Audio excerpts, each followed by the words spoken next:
ഈശോ മിശിഹായ്ക്ക് സ്തുതിയായിരിക്കട്ടെ. ഈശോയിൽ സ്നേഹം നിറഞ്ഞ ദൈവമക്കളെ, ഇന്നത്തെ ദിവസം ദൈവം നിങ്ങളെ സമൃദ്ധമായിട്ട് അനുഗ്രഹിക്കട്ടെ എന്ന് പ്രാർത്ഥിക്കുന്നു. ഇന്ന് നമ്മൾ ശ്രവിക്കുന്ന തിരുവചന ഭാഗം 107 സങ്കീർത്തനം 20 തിരുവചനം. അവിടുന്ന് തൻ്റെ വചനമയച്ച് അവരെ സൗഖ്യമാക്കി, വിനാശത്തിൽ നിന്ന് വിടുവിച്ചു.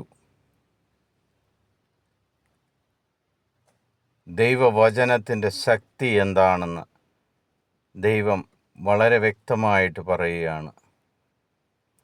ഏത് കഷ്ടതയിലും, ഏത് ദുരിതത്തിലും, ഏത് രോഗത്തിലും ആണെങ്കിലും അതിൽ നിന്ന് മോചനം ലഭിക്കുവാൻ, വിടുതൽ നേടുവാൻ ദൈവവചനത്തിന് ശക്തിയുണ്ടെന്ന് കർത്താവ് നമ്മളെ ഓർമ്മിപ്പിക്കുകയാണ്.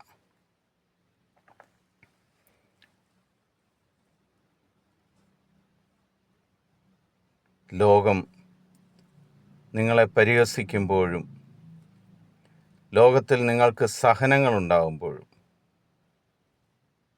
കർത്താവിനോടടുത്ത് നിൽക്കുക. അവിടുന്ന് തന്നിരിക്കുന്ന തിരുവചനങ്ങൾ ഏറ്റെടുക്കുക. ആ തിരുവചനത്തിൽ ഉറച്ചു വിശ്വസിക്കുക. വിടുതൽ ഉറപ്പായിട്ടും ലഭിക്കും. ഇന്നത്തെ തിരുവചനം നിങ്ങൾക്കെല്ലാവർക്കും ഒരു അനുഗ്രഹമായി മാറട്ടെ എന്ന് പ്രാർത്ഥിക്കുന്നു. കർത്താവിൻ്റെ സമൃദ്ധമായ അനുഗ്രഹം യേശുക്രിസ്തു മുഖാന്തരം നിങ്ങൾക്ക് ലഭിക്കട്ടെ എന്ന് സർവശക്തനോട് യാചിക്കുന്നു. ദൈവത്തിൻ്റെ സമാധാനം നിങ്ങളുടെ കൂടെ ഉണ്ടായിരിക്കട്ടെ. ഈശോ മിശിഹായ്ക്ക് സ്തുതിയായിരിക്കട്ടെ.